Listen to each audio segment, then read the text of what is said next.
고난주가 마지막 일주일을 보면 예수님이 나귀를 타고 예루살렘에 입성하자 많은 사람들이 정말 종려나무 가지를 흔들고 호산나를 외칩니다. 그리고 자신의 겉옷을 펼치며 예수님을 왕처럼, 왕이 오셨구나 막 그렇게 맞이했습니다. 그런데 며칠 후에, 정말 오래 지나지도 않았어요. 바로 며칠 후에 예수님을 향해 야유를 보내고 십자가에 못 박으라고 그 사람들이 외칩니다. 그러니까 예수님의 말씀을 듣고 예수님의 행하심도 보며 예수님을 믿는다고 외쳤던 그들이 한순간에 예수님을 대적하는 자들이 되었다라는 것입니다.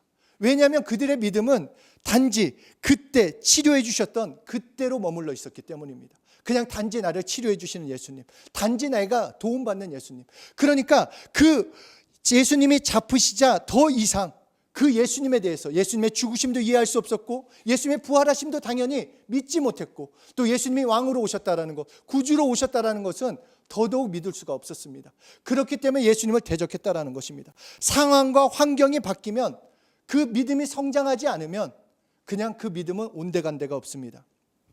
제가 아침에 세결이한테 오늘 세결이 그 간증을 좀 해도 될까 했더니 흔쾌했는데 아까 혹시 나쁜 건 아니냐? 근데 나쁜 건 아닙니다.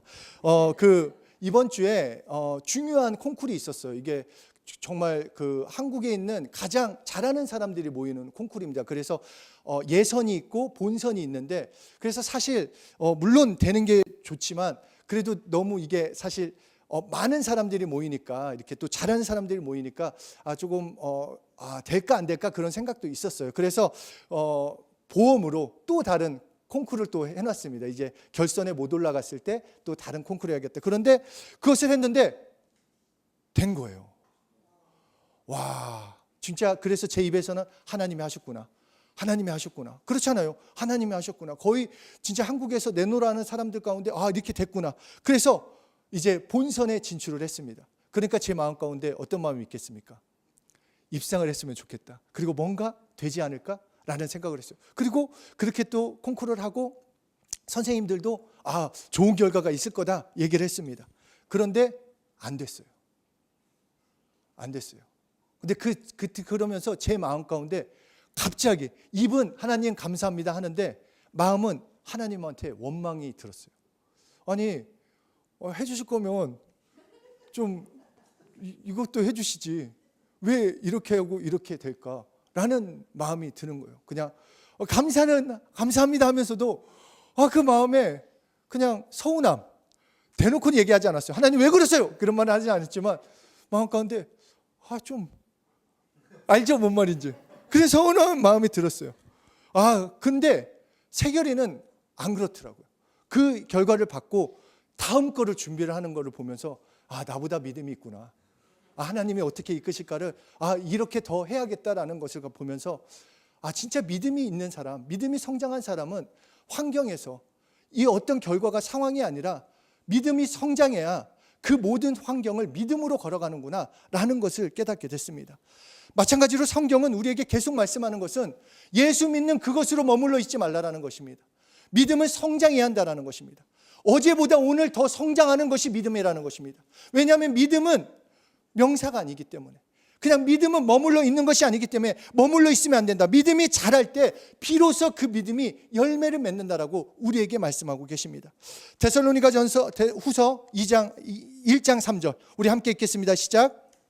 형제들아, 우리가 너희를 위하여 항상 하나님께 감사할지니 이것이 당연함은 너희의 믿음이 더욱 자라고 너희가 다 각기 서로 사랑함이 풍성함이니. 잘해야 한다라는 것입니다. 어제 나 뜨겁게 사랑했어가 아니라 오늘 더 뜨겁게 사랑할 수 있는 믿음으로 성장하라고 우리에게 말씀하고 계십니다. 그렇다면 이 보이지 않는 믿음을, 우리가 믿음이 뭔가 보이면 뭔가 자라게 하고 훈련도 시킬 수 있을 것 같은데 어떻게 자랄 수 있는가? 로마서 10장 17절에 말씀하십니다. 함께 읽겠습니다. 그러므로 믿음은 들음에서 나며 들음은 그리스도의 말씀으로 말미암습니다. 여러분, 정말로 이거를 중요하게 생각해야 합니다. 하나님이 주시는 믿음은, 그러니까 우리가 세상 소리를 듣는다고 우리의 믿음이 성장하지 않습니다.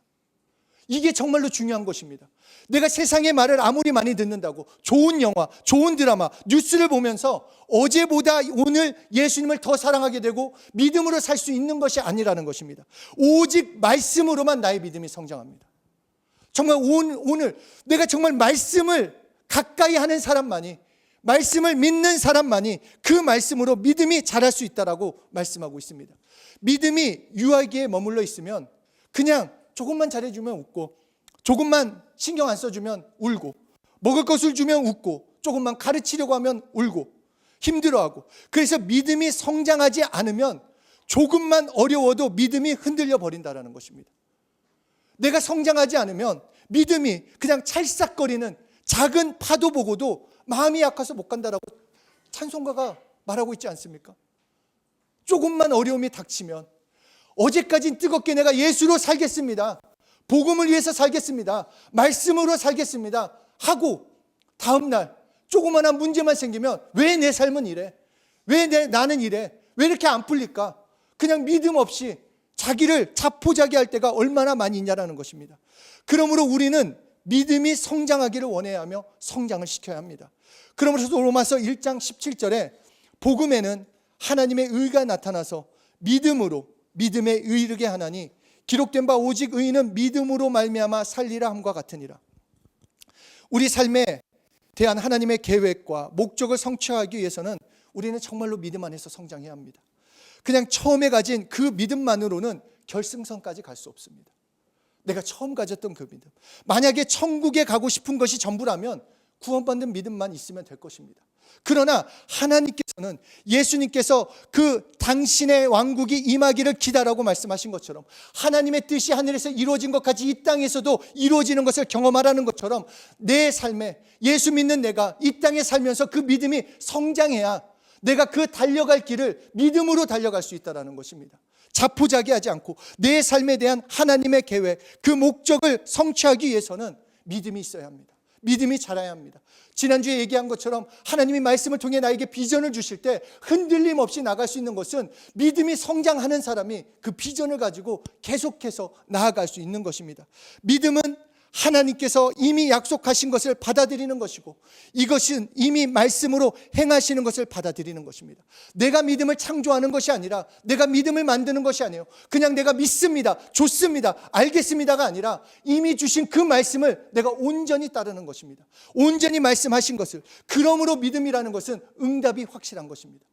왜냐하면 하나님의 말씀이기 때문에, 하나님의 말씀으로 약속하셨기 때문에, 그래서 하나님의 약속하신 것을 행하실 것이라는 것을 온전히 확신하는 것, 그리고 우리의 믿음이 약속 위에 있어야 한다라고 우리에게 말씀해 주십니다.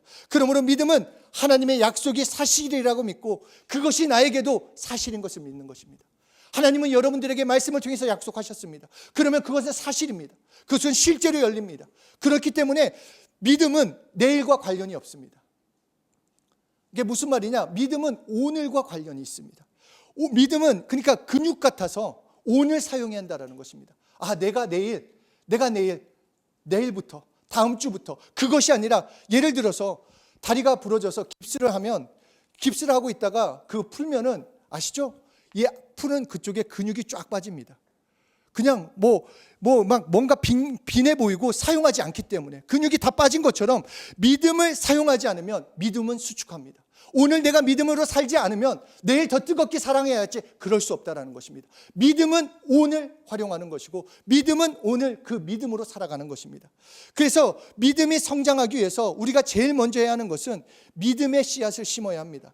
이제 심기만 하면 잘 자라는 옥수수 씨앗을 우리에게 줬다고 생각해 보세요. 심기만 하면 자라요. 심기만 하면 막 그냥 온 밭을 그냥 가득 채우고도 남을 그 씨를 우리에게 주셨습니다. 그러면 우리가 해야 할 것은 무엇입니까? 심는 거죠. 심는 거를 해야 한다는 것이죠. 심지 않으면 아무 일도 나타나지 않습니다. 하나님의 말씀이 생명력 있고 운동력 있고 능력이라 할지라도 그 말씀을 심지 않으면 아무런 일도 나타나지 않습니다. 고린도전서 3장 6절에 나는 심었고 아볼로는 물을 주었으되 오직 하나님께서 자라나게 하셨나니. 말씀의 씨앗은 내가 심어야 합니다. 자라게 하는 것은 하나님이 해주시겠다는 것입니다. 내가 심어야 돼요. 그러니까 교회에 나오기만 해봐, 성경 공부에 참석하기만 해봐, 이것은 어떤 장소가 특별해서가 아니라 그 말씀이 있는 곳이기 때문에 특별한 것입니다.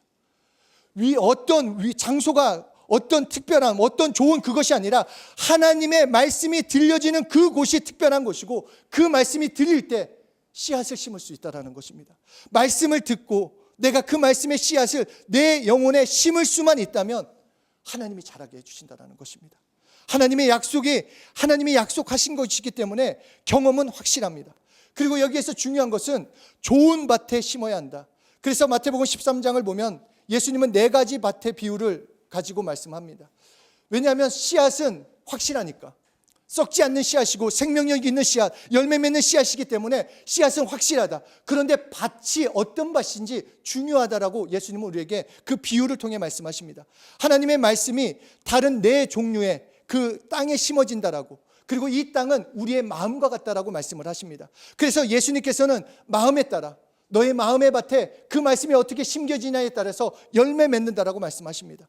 그렇게 해서 이 4종류를 보면은 먼저는 길가와 같은 마음이 있고, 또 하나는 돌밭과 같은 마음이 있고, 다른 하나는 가시떨기와 같은 마음이 있고, 마지막은 좋은 땅이라고 말씀을 하십니다.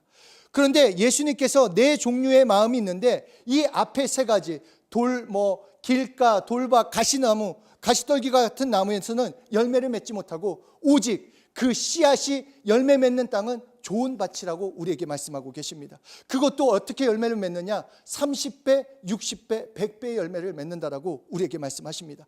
같은 씨앗이 심겼는데, 똑같은 씨앗이 심겼는데 좋은 밭에만 30배, 60배, 100배의 열매가 맺힌다라고 우리에게 알려주고 계십니다. 그러니까 씨앗은 이것이 우리에게 핵심이라고 생각하고, 믿음이 성장하려면, 믿음의 열매를 맺으려면, 하나님의 말씀을 날마다 체험하려면 그 좋은 밭이 되어라고 우리에게 말씀하십니다. 그러므로 우리가 좋은 밭, 이 4가지 종류의 밭을 하나씩 보려고 하는데, 이 길가라는 것은 히브리적 사고로 보면 여행하는 것을 말합니다. 이제 확 오죠, 여행. 지금 연휴잖아요, 그렇죠? 여행을 엄청 많이 갔대요. 근데 이걸 또 이게 여기서만 멈추겠습니다. 그 하면 또 이게 또 정죄가 되기 때문에, 하여튼 문화를 누리고 즐거움을 찾는 것, 말씀보다 앞서는 것을 길가밭이라는 것입니다. 하나님의 은혜를 받고 싶어요. 하나님의 도움을 받고 싶어요. 그러면서 앞서는 거는 내 원함, 문화를 누리는 것, 즐거움을 찾는 것을 앞서는 것이 바로 길가와 같은 그런 마음이 있는 사람이라면 그냥 새들이 그냥 가져가 버린대요. 새들이 길가에 떨어져 있으니까 그냥 먹고 가버린다고 말씀하십니다. 얼마 전에 송명자 사모가 찬양을 듣다가 그런 얘기를 했어요. 정말 다 변해도 예수님만 변하지 않는다고 하면서 계속 이 찬양을 보는데, 이 찬양 무엇이 변치 않아라는 찬양입니다. 이 가사를 보면 무엇이 변치 않아 내 소망이 되며 무엇이 한결같아 내 삶을 품으리. 그 누가 나를 만족해 내 영이 쉬며 그 누굴 기다려 내 영이 기쁘리. 세상은 다 변합니다. 세상은 다 변하고 유행도 젊음도 육체적인 것, 세상의 모든 것은 변하지만 주의 말씀만은 영원하다라고 하나님은 말씀하십니다. 변하지 않는 것을 쫓아가야 합니다. 변하지 않는 것을 붙잡고 나아갈 때 나도 온전한 그 영원한 생명, 영원한 것을, 하나님의 것을 누릴 수 있다는 것입니다. 변하지 않는 것은 하나님의 말씀이요, 오직 예수님만이 변하지 않는 분이십니다. 그러므로 세상 것을 쫓아가면 쫓아갈수록 나는 변할 수밖에 없어요. 하나님은 그대로인데 내가 변하면서 왜 하나님은 나를 도와주시지 않을까? 딴 길에 서 있으면서 왜 하나님은 나와 함께 하시지 않을까? 그럴 수 없다라는 것입니다. 그러니까 변하지 않는 예수님, 변하지 않는 말씀이 아닌 세상을 통해 행복을 찾고 물질을 통해 즐거움을 찾으려고 하면 악한 자가 와서 그 마음에 뿌린 것을 가져가겠다라는 것입니다. 마태복음 13장 19절에 악한 자가 와서 그 마음에, 그러니까 문화, 명예, 유행, 이 세상 것을 사랑하는 그 마음에 뿌려진 것을 빼앗나니 이는 곧 길가에 뿌려진 자요. 마귀는 하나님의 말씀에 생명이 있고 능력이 있고 우리를 향한 계획을 빼앗을 수 없다라는 것을 누구보다도 잘 압니다.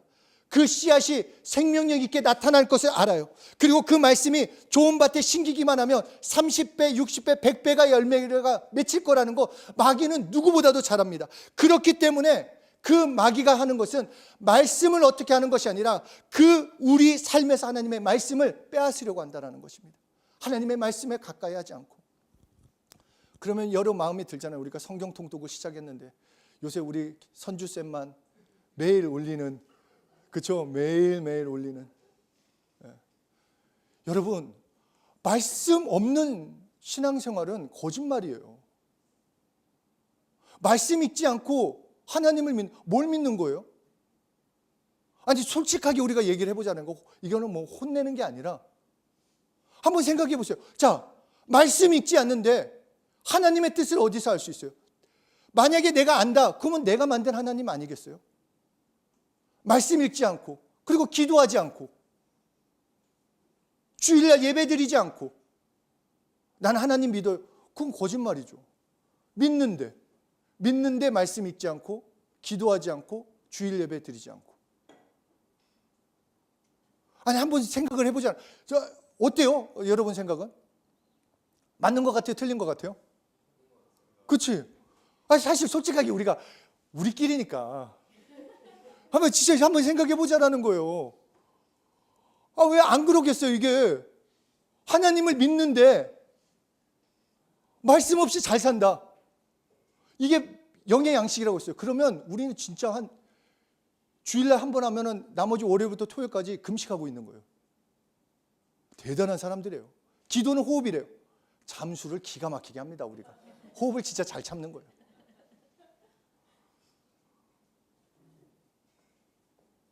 우리 말씀에 영적인 거기 때문에 힘듭니다. 말씀 읽는 거 쫙쫙 만화책처럼 읽어지면 얼마나 좋겠어요. 근데 영적인 거기 때문에 힘들어요. 왜 힘들까요? 마귀가, 왜냐면 그 마음 가운데 말씀이 진짜 심겨지면 열매가 맺어지니까 계속 힘들게 만드는 거예요. 야, 딴 생각 나게 하고 못 잊게 하는 거예요. 너 바쁘지? 야, 다른 거 먼저 해. 야, 기도 그냥 몰아서 해, 몰아서. 그렇게 우리를 속인다라는 것입니다. 우리가 하나님의 말씀이 아닌 것에 만족을 찾으면 망해요. 가짜니까 그게. 하나님의 말씀만이 진짜이기 때문에 거기에 나의 것을 던져야지. 나를 맡기지 않으면, 가짜에 나를 맡기면 내 삶이 가짜가 되는 거예요. 진짜에 맡게 한다는 거. 그래야지 비로소 진짜 행복, 진짜 평화, 진짜 기쁨을 누리게 되는 것입니다. 그리고 두 번째, 돌밭이라는 것은 이 다른 것으로 꽉 차 있는 마음을 말하고 있습니다. 그러니까 하나님의 말씀을 온전히 신뢰하지 못하고 두려움으로 가득 채운 그 마음을 돌밭이라는 것입니다. 그러니까 두려움이 찾아온 그 자체가 잘못되었다는 것이 아니라 하나님의 말씀에 집중하는 대신 두려움에만 집중하는 것. 그러면 하나님의 말씀이 열매 맺지 못한다는 것입니다. 그러므로 우리는 의지를 가지고 두려움의 문제를 하나님께 맡겨야 돼요. 진짜 하나님한테 맡겨야 합니다. 나에게 있는 문제를 하나님께 맡겨야 돼요. 하나님의 도움이 필요합니다. 나의 환경의 문제를 하나님께 맡길 때 비로소 좋은 밭이 됩니다. 그러니까 나에게 두려움의 문제, 걱정의 문제, 근심의 문제, 그게 내 안에 돌밭처럼 있으면 그걸 다 끄집어내야 돼요. 평평하게 만들어야 합니다. 하나하나. 정말 있잖아요. 내 마음 가운데 있는 두려움, 걱정, 근심, 염려 어떻게 될까? 그냥 그거를 다 던져버리자는 거예요. 내 안에 있는 그 돌덩이들을 다 하나님께 맡겨버리자는 것입니다. 세 번째, 가시떨기는 이것과 연결이 됩니다. 세상 염려와 걱정을 말하는 것입니다. 말씀을 들으면서도 안 되면 어떡하지? 말씀을 들으면서도 맞아, 하나님의 말씀은 좋은 말씀인데 진짜 될까? 내 삶은 그대로인데 여전히 걱정하는 것을 말하는 것입니다. 그래서 예수님은 우리에게 말씀하시는 것, 너의 모든 죄짐, 그리고 염려의 짐, 걱정의 짐을 내게로 가지고 오라. 내려놓을 때까지 기도하라는 것입니다. 언제까지 기도해야 하나? 내 마음이 평안할 때까지 기도해야 돼요. 그 문제를, 염려, 걱정의 문제를. 뿐만 아니라 가시떨기는 재물의 유혹에 빠져 있음을 말합니다. 세상은 물질을 가지고 속입니다. 물질이 있어야지 행복하고, 물질이 있어야지 너가 잘 되고, 물질이 있어야지 인정받고, 물질이 있어야지. 그래서 물질, 재물에 신뢰를 두게 만듭니다. 그래서 많은 사람들이 그런 생각을 해요. 제가 더 많이 가졌다면, 제가 더 많이, 지금보다 더 많이 있었다면, 내가 정말 부자였다면 다른 삶을 살 수 있었을 텐데, 내가 더 많이 가졌다면 상처받지 않았을 텐데, 내가 더 많이 가졌으면 안전했을 건데, 근데 결국 물질이, 재물이 삶의 이유가 되어버리면 그 물질의 속임수에 끌려다니게 된다는 것입니다. 여전히 염려와 걱정과 근심에. 그래서 하나님의 말씀이 나의 삶에 아무런 영향력을 끼치지 못하고 결국 그 재물에 속아서 넘어지게 만든다는 것입니다. 그렇기 때문에 우리는 좋은 땅이 돼야 돼요. 좋은 땅. 좋은 땅이 어떤 좋은 땅이냐? 그냥 말씀을 그대로 믿는 거예요. 단순합니다. 하나님이 말씀하셨으면 믿는 거예요. 하나님이 말씀하셨으니까 그것을 내 경험상, 내 이론상, 나의 어떠함으로 판단하지 않는 거예요. 될까 말까가 아니라 말씀하셨으면 되는 거예요. 하나님이 말씀하셨으면, 내가 아니라 하나님이 말씀하셨으면 내 기준, 상식, 경험의 필터를 거치지 말고 하나님이 말씀하셨구나. 그러면 하나님이 하신다. 그것을 신뢰하고 나가라는 것입니다. 아브라함은 하나님이 말씀하실 때 그 나이가 100세였어요. 그리고 이 사라는 태가 죽어서 아들을 낳을 수 없는 상황이었어요. 그러나 이 두 사람은 하나님을 믿었습니다. 자신의 상황, 형편, 자신의 육체는 무조건 안 되는 거였지만 하나님을 믿었어요. 그리고 하나님이 약속하셨기 때문에 확신했다라는 것입니다. 그래서 로마서 4장 21절에 약속하신 그것을 또한 능히 이루실 줄을 확신하였으니, 우리의 태도입니다. 우리가 가져야 할 마음이에요. 약속하신 것, 그것을 또한 능히 이루실 줄을 확신한다. 하나님이 약속하셨고 그 약속한 말씀은 확실히 이루어진다. 하나님의 말씀은 확실히 이루어진다, 안 이루어진다? 이루어진다. 그러니까 그 말씀을 믿어야 한다, 안 믿어야 한다? 믿어야 하는 거예요. 왜 믿어야 하는가? 하나님의 말씀이니까. 하나님의 말씀입니다. 또 아들이라고 너무 아멘을 크게 해서 제가 굉장히 부담이 됩니다. 그리고 좋은 땅은 믿기 때문에 움직여야 합니다. 믿기 때문에. 마태복음 13장 23절에 좋은 땅에 뿌려졌다라는 것은 말씀을 듣고 깨닫는 자니, 여기서 깨달았다라는 것은 오늘처럼 이 말씀을 듣고 좋은 밭은 이런 밭이구나, 돌밭은 이거고 길가는 이거고 이 가시나물 밭은 이런 거다. 나는 알았어. 이런 정의구나, 개념이구나, 깨달았어. 이것이 깨달은 게 아니라 깨달은 자는 움직이는 데까지 나가는 것이 깨달은 자라는 것입니다. 말씀을 듣고 하나님의 말씀이 실제구나. 그러면 그 말씀으로 살아가는 데까지. 그러니까 앞에서 말한 것처럼 믿음은 명사가 아니에요.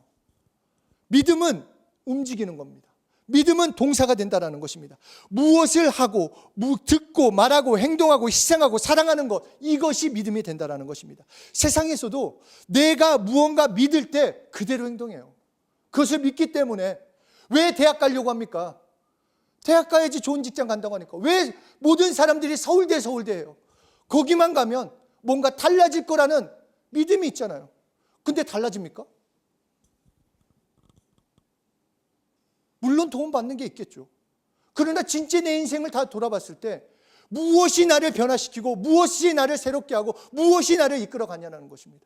진짜를 붙잡아야 한다는 것입니다. 많은 사람들이 믿음을 추상적인 개념, 그렇게 여기기 때문에 말씀과 삶을 따로 살아요. 말씀은 좋은 말씀이고, 말씀은 그냥 내 마음을 평안케 하는 거고, 실제 내 삶은 내가 살아가는 거야 라는 것은 믿음을 그냥 하나의 개념으로 여기고 있기 때문입니다. 그래서 성경은 이렇게 말합니다. 야고보서 2장 19절 20절 함께 읽겠습니다. 시작. 하나님은 한 분이신 줄 믿느냐? 잘하는도다. 귀신들도 믿고 떠드니라. 허탄한 사람아, 행함이 없는 믿음이 헛것인 줄 알고자 하느냐? 귀신도 알아. 하나님의 말씀이 얼마나 능력 있는지. 너희처럼 똑같이 알고 있다고. 말씀이 하나님의 말씀이라는 거. 그런데 허탄한 사람아, 행함이 없는 믿음이 헛것인 줄 알지 못하느냐? 하나님의 말씀은 살았어요. 믿음은 실제요 말하면서 믿지 못하는, 아직 믿음으로 나가지 못하는 너의 삶은 어떻게 하면 좋겠냐라는 것입니다. 나는 한 분 하나님 믿습니다. 행함이 없는 믿음은 헛것이다. 그러니까 우리는 믿는 것으로 끝내는 것이 아니라 믿는 것을 가지고 행동으로까지 연결될 때 그것이 성경적인 믿음이 되는 것입니다. 그래서 믿음은 법이라고, 또 제가 이번에 이 말씀 구절을 보면서 믿음을 법이라고 말하고 있습니다. 법대로 살아라. 그래서 로마서 3장 27절 함께 읽겠습니다. 시작. 그런즉 자랑할 때가 어디 있느냐? 있을 수가 없느니라. 무슨 법으로냐? 행위로냐? 아니라 오직 믿음의 법으로나.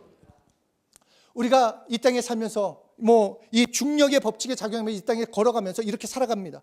모든 사람이 그 법칙에 적용되면 삽니다. 그리고 세상의 법칙에 따라 우리가 살아갑니다. 그런데 마찬가지로 영적인 법칙이 믿음의 법칙도 있다라는 것입니다. 그것은 무슨 법칙이냐? 믿으면 경험한다. 이것이 하나님이 주신, 우리에게 주신 영적인 법칙이 됩니다. 하나님의 말씀을 믿으면, 그 말씀대로 살아가면 경험한다. 이것이 법칙이 된다라는 것입니다. 그래서 예수 믿으면 진리에 적용되는 삶, 다른 법에 적용되는 삶을 살아갈 수 있다는 것입니다. 믿음으로. 믿습니까? 로마서 1장 16절 17절 오늘 본문 말씀 다시 한번 읽겠습니다. 시작. 부끄러워하지 아니하노니 이 복음은 모든 믿는 자에게 구원을 주시는 하나님의 능력이 됨이라. 먼저는 유대인에게요 그리고 헬라인에게로다. 복음에는 하나님의 의가 나타나서 믿음으로 믿음에 이르하나니 기록된 바 오직 의인은 믿음으로 말미암아 살리라. 오직 의인은 믿음으로 사는 겁니다. 내가 특별해서가 아니라 의인은 의롭다고 여겨주시겠다라는 것입니다. 예수 믿는 자를 의롭다 여겨주시겠다. 그 의인은 뭘로 살아야 하나? 믿음으로 살아야 한다는 것입니다. 예수 믿음으로 새로운 피조물이 됐기 때문에 시작도 믿음으로 했다면 살아가는 것도 믿음으로 사는 것이고, 예수님 다시 오실 때까지 믿음으로 살라라고 우리에게 약속하고 계시고, 그렇게 사는 자가 이 땅에서도 그 말씀의 씨앗을 통해 열매 맺는 인생, 하나님과 함께하는 삶을 살 수 있다라고 우리에게 약속하고 계십니다. 복음은 능력입니다. 복음을 들었는데 아무 일이 없다, 그것은 아닙니다. 복음을 듣고 복음을 체험한 자들은 그 능력을 체험하게 됩니다. 하나님의 말씀은 살았고 운동력이 있으며 생명의 말씀임을 확신하며 그 말씀을 심고 그 말씀을 심었기에 이제 우리가 해야 할 일은 그 말씀을 믿음으로 그 말씀 따라 살아가는 것입니다. 더욱 말씀을 사모하고 말씀을 사랑하고 말씀을 읽는 거 하나하나마다 내가 적용해 보는 것입니다. 살고자 노력해야 합니다. 어떻게 되겠지? 어떻게도 안 됩니다. 내가 오늘 그 말씀으로 살려고 몸부림치는 그 사람이 그 말씀을 체험하게 됩니다. 복음은 막연하지 않습니다. 오늘 말씀을 붙들고 오늘을 살아가면 내일은 다른 삶을 살아갑니다. 열매 맺는 삶을 살 수 있다는 것입니다. 예수께서 인자가 돌아올 때 세상에서 믿음을 찾아볼 수 있겠느냐라는 질문을 하셨습니다. 내가 돌아오면 믿음을 이 세상에서 찾아볼 수 있는가? 예수님은 오늘 우리에게 말씀하십니다. 나는 믿음 있는 자를 찾기 원한다. 나는 믿음 있는 자를 보기 원한다. 그래서 히브리서 11장 6절에서도 믿음이 없이는 하나님을 기쁘시게 할 수 없다. 누가 기쁘게 할 수 있는가? 하나님을 믿음으로, 그 믿음 있는 자가 하나님을 기쁘시게 하겠다라는 것입니다. 그러므로 하나님께 나아가는 자는 하나님이 반드시 계시고 그가 찾는 그들에게 상 주시는 분이심을 믿으라는 것입니다. 하나님은 우리에게 믿음을 주셨습니다.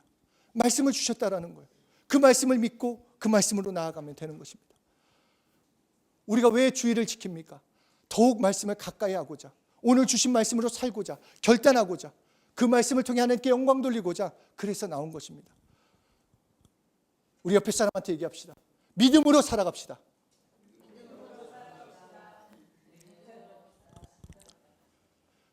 하나님의 말씀은 믿기만 하면 됩니다. 하나님의 말씀은 믿었으면 움직이면 됩니다. 그대로 따르면 됩니다. 그러면 하나님이 열매 맺게, 아까도 그랬잖아요. 자라게 하는 건 나다. 너가 자라게 할 필요 없어. 너는 씨앗만 심어. 그러면 자라게 하겠다라는 것입니다. 얼마나 좋습니까? 여러분 아시죠? 씨 뿌리는 거는 그래도 좀 그것도 힘들긴 하지만 이것을 막 물 주고 자라게 하고 막 이게 막 하는 거, 그거 진짜 보통 일 아닙니다. 그런데 영적인 법칙은 너가 믿고 순종하고 걸으면 열매는 내가 맺게 해주겠다. 다 해주겠다라는 거예요. 믿기만 해봐라. 어떻게 하시겠습니까? 믿음으로 나가시겠습니까? 믿음은 동사입니까? 명사입니까? 그러면 그 믿는 대로 나가는 것입니다. 좋은 바치기에 여러분들에게 삶에 그 분명히 열매는 맺혀집니다. 하나님의 말씀으로 발을 내디디면 하나님의 믿음을 경험하게 됩니다. 믿음에서 믿음으로 나아가는 그 축복을 우리는 체험하게 됩니다. 경험합시다. 체험해 봅시다. 우리 정말 그 정말 다른 인생, 다음 주에 만났을 때 믿음의 삶이 이런 삶이구나, 우리 모두가 간증했으면 좋겠습니다. 저희 모든 우리 사랑하는 정말 우리 한 영혼 한 영혼, 특히 이 자리에 나온 여러분들이 경험해야 합니다. 체험해야 합니다. 누려야 합니다. 그래서 여러분들을 통해 소문나야 하는 것입니다. 우리 체험합시다. 말씀을 믿음으로, 말씀의 순종함으로, 영적인 법칙으로 승리하는 한 분 한 분 되시길 예수 이름으로 축복합니다.